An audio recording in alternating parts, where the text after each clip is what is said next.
Hey, creative people, welcome back. As promised, here is part two of my Arthur Rackham art book flip through. This one here is called The Fantastic Line Art of Arthur Rackham. This one has 500 pages, so 500 drawings, and they're all just line art ink drawings. So I'll be going through them a lot quicker than the previous ones since there are a lot more illustrations. Also, this is actually a perfect complement to Halloween since many of his drawings are supernatural based. So it gives you like a good idea if if you're looking for inspiration, just to check out some of his artwork for scary drawings and creating atmosphere. All right, let's start off. This one is from Little Brother and Little Sister in 1917. I noticed many of his artwork comes from this book, this story. I don't know if it's like one single story or if it's just several, fairy tales, but I'll need to look into that. The book starts off with just a background on him, some of his family life. So we'll just go through that portion quickly. I believe this is his home. One of his early drawings here. Now the first book that from his artwork is called the Ingoldsby Legends, 1898. So it starts off with his earlier works and then it goes on to his later works. And it's kind of a theme here with the hangman, and he also does wonderful silhouettes.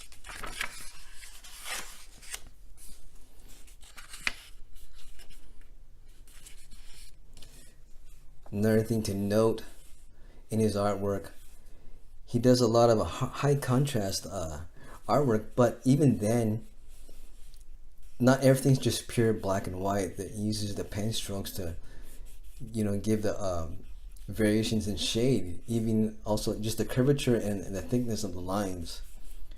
So you can see the difference between the background and the witches' hats, for example.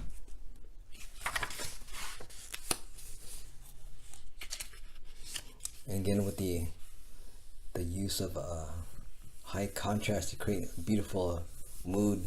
This looks like really creepy, opening this door here. And you notice here that he doesn't use a solid black. This is all just like very dark textures.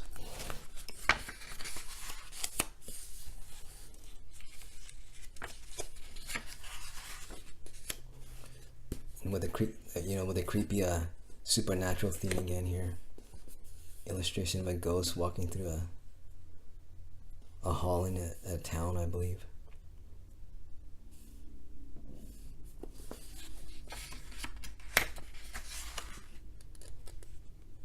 And I also notice if you compare his earlier works to his later works, he has more of a sketchy quality to his earlier works, and later on, although it's still sketchy, it's a little bit more of a refined look to it.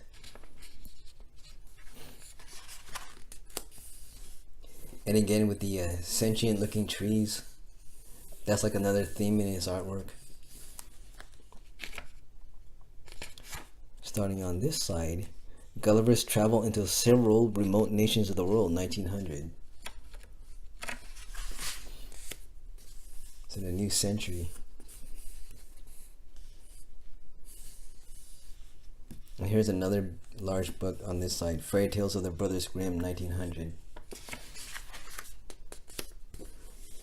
Again, with the high contrast look, you'll notice, again, like I mentioned earlier, he doesn't use like a complete black, but just heavy pen strokes.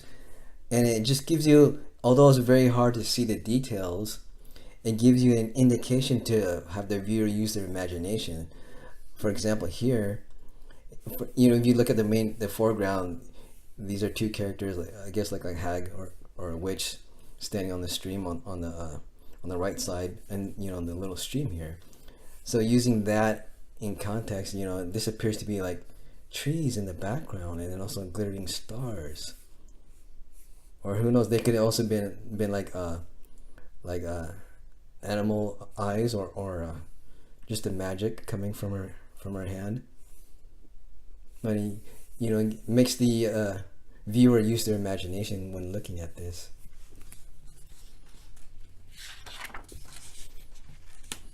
And his use of silhouette sometimes, just straight up black and white with no textures. This one reminds me of Hogwarts. Yeah, like when they're going to Hogwarts, but obviously this is done in 1900, but very similar theme here.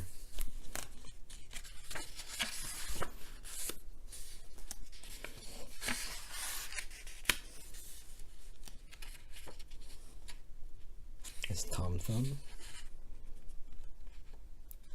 I like to actually read the actual books printed with these illustrations. They must be like super expensive to get them though, unless they're like reprinted, like for modern readers.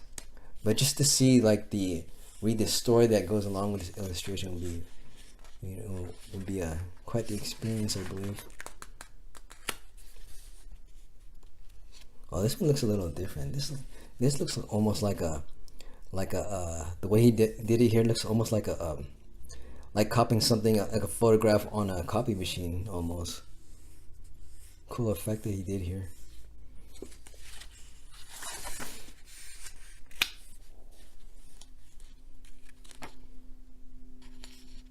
This is a maiden with a dragon. It's still fairy tales of the Brothers Grimm.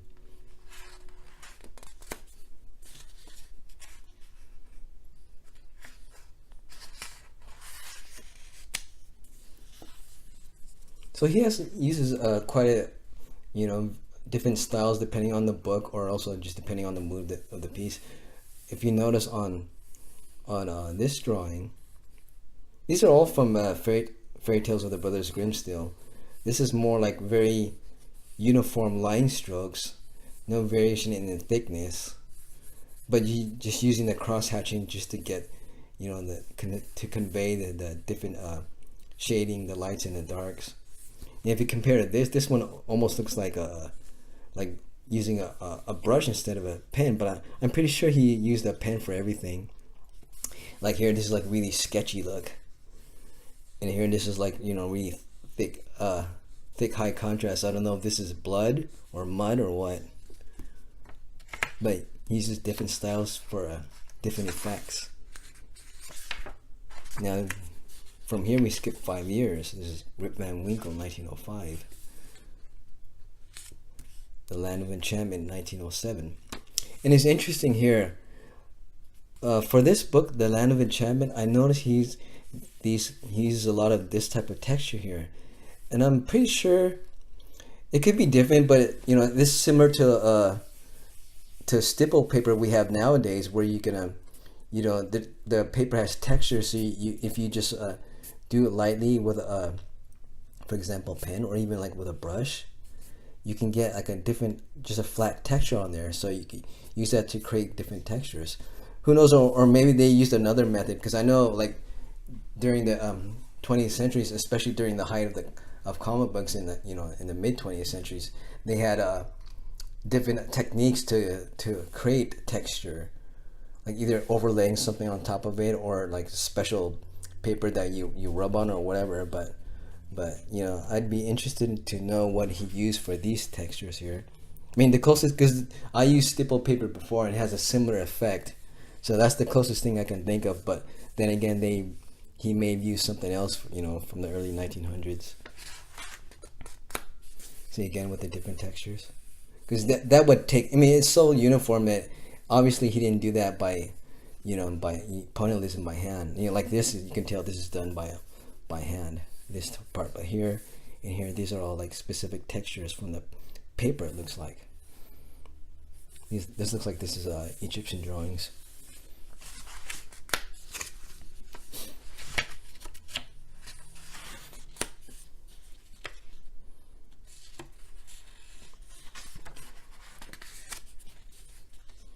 You see, all of them have this look for this specific book.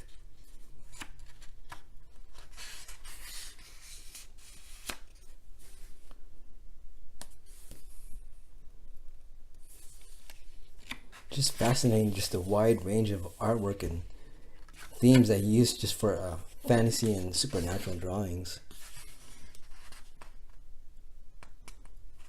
That's why I like looking at his art, because I've been doing a lot of, for my RPG artwork, I've been doing a lot of fantasy based, obviously, artwork, and this just gives me inspiration, and just to see the methods, the techniques that he used, just to see how he does something here. So that looks like there's like a snake above her. You can see that even rendered all the different scales here. From here, 1908, a year later, A Midsummer Night's Dream, Shakespeare.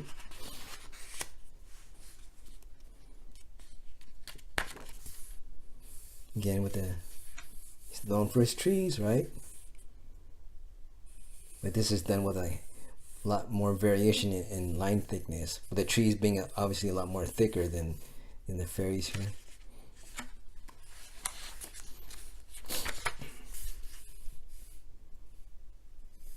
And again, if you notice both of these, I mentioned earlier that his earlier drawings were more sketchy.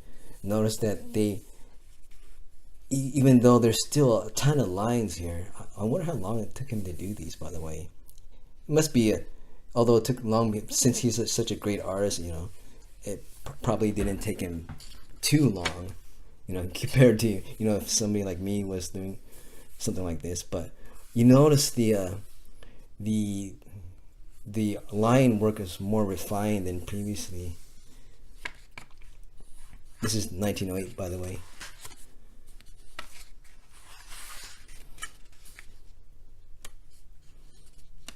But even then, each of the drawings, even within one book, still has different techniques to them. See, comparing these, I believe some of these are also just enlarged, maybe. But even then, you notice a difference in the type of artwork he does. But even going back to the old sketchy look here. Undine, 1909.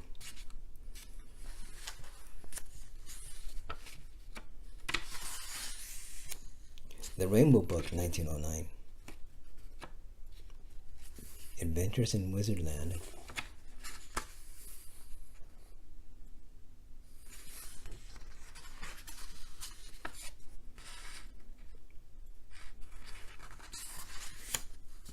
The Rheingold and Valkyrie, 1910. Siegfried and the Twilight of the Gods, 1911. So I don't know if these books were shorter or they just didn't have any illustrations, from that book. Aesop's Fable, 1912. I mentioned this previously on my on the first art book tour of Arthur Rackham. These are great stories. If you don't know who Aesop is, he was one of the classical Greek storytellers, from the ancient times. I'm not sure exactly, but like sometime like hundreds years, like 300 BC or something like that. But many of his fables, they're still, even today, they're still well known. I believe like the Tortoise and the Hare is like one of the famous ones. Yeah, my mom used to read me all these stories. These are, I don't know if kids nowadays know about all these classic tales, but they're great to read to children, because they also impart like a life lesson as well. Or you can even just by reading it, it's not like super obvious. You could just read it for entertainment to children, but it's good that it imparts a life lesson as well.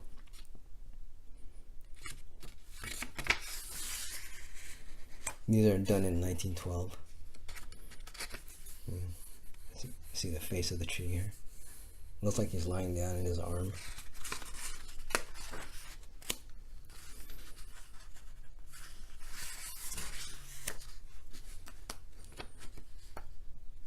Peter Pan in Kensington Gardens, 1912.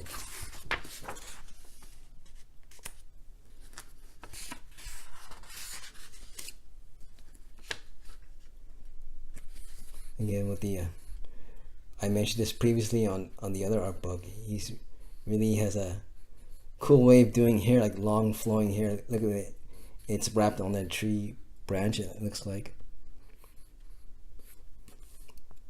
And here you notice they're speaking about refinement of his art. This is a lot more refined. The trees in the background here.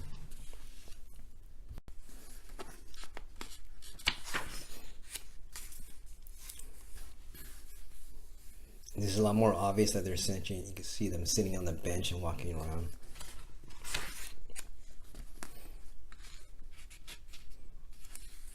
Here.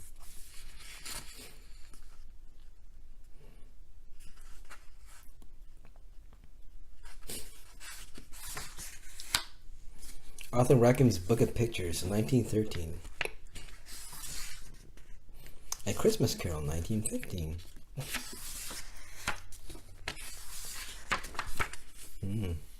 Maybe he's just squeezing his gravestone, I believe. Little Brother and Little Sister, 1917. This seems to be one of his major books. This has a lot of illustrations on several of his art books.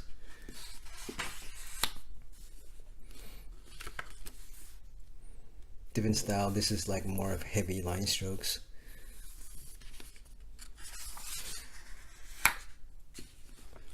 Great use of lighting, the contrast again. See, notice there's a flame here, and you have heavy white in the foreground representing the light, and then behind them immediately you have the darkness of the shadow behind them, you know, because of the flame casting the light.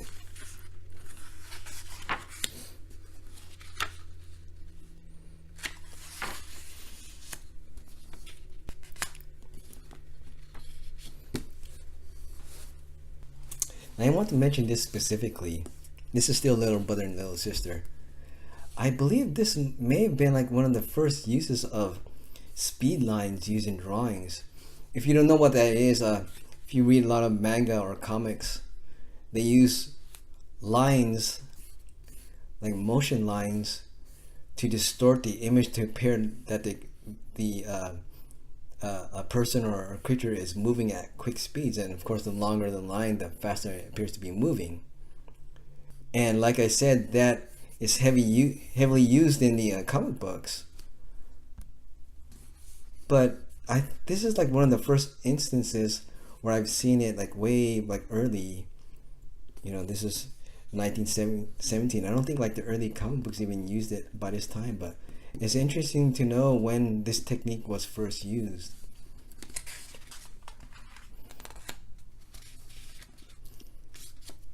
Some illustrations uses the heavy silhouette, you know, straight simple lines and then just heavy silhouette, which gives it a nice effect. And then of course the wet hair again, the long wet hair flowing into water. The Romance of King Arthur, 1917. I like this illustration here. It reminds me of of an actual oil painting. I could see this done as a oil painting instead of a black and white line art.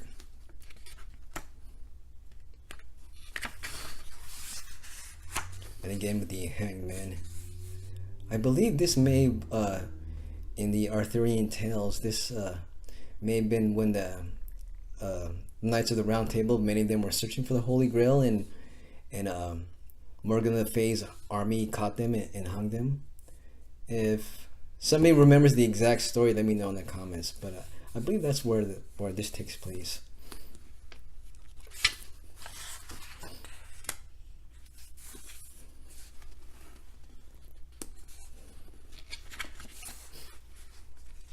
Kind of reminds me of the Japanese artist. I think his name is Hokusai.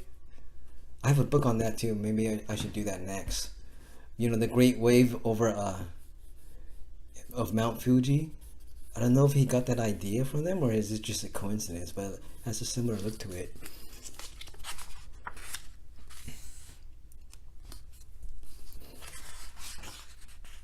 English Fairy Tales, 1918.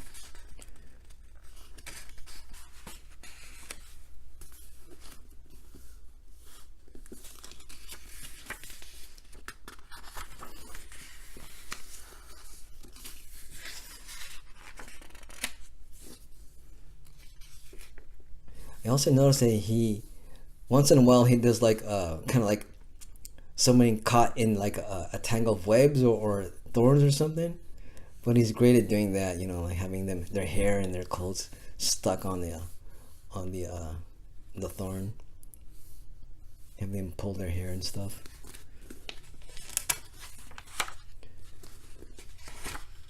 The Springtide of Life, Poems of Childhood, 1918.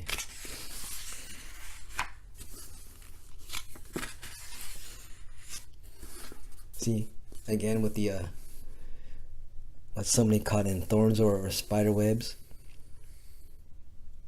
And they also have, of course, they have this look of distress on their face, though. Who wouldn't if you're caught like that?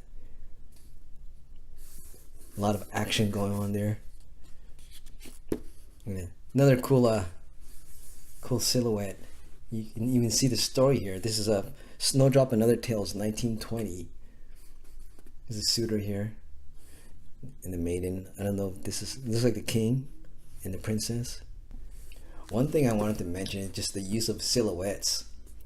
One of the you know, when you're designing characters, you want them to look unique and obvious for each character you do, and also the silhouette should you know, just by looking at the silhouette you can tell the character, the character of the character.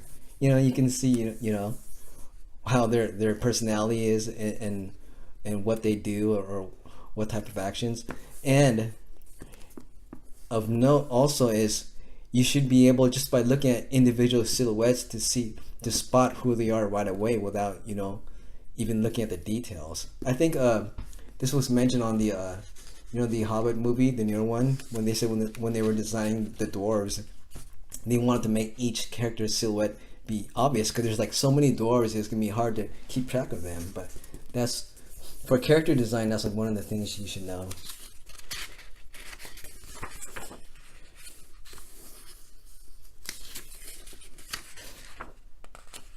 Irish Fairy Tales, 1920.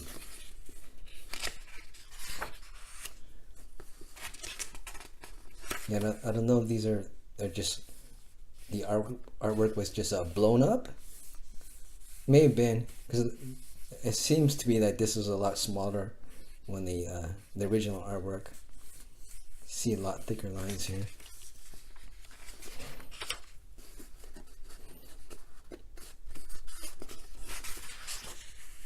A Wonder Book, 1922.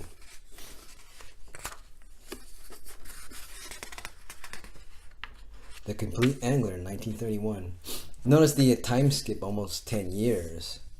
So I have to look into that, but I don't know if he just didn't do any art book, you know, illustrations from this period and throughout the 20s, or just this book just doesn't have anything from that. But also, this is not really a fantasy book as well. This is like a fishing book, The Complete Angler. Although, you know, there's still some fantasy artwork in there, but I believe the book was basically like just a fishing manual with illustrations.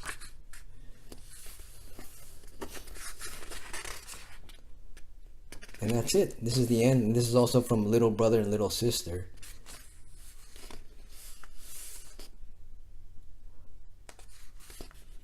Like one of the his most prolific artwork is from this book, Little Brother and Little Sister, and also I think the Grimm Fairy Tales book. So I want to look into getting those. I don't know if they're super expensive or what. Yeah, but that's it. That's all of his artwork. All right, everybody. Remember, always create, never hate. Until next time, bye.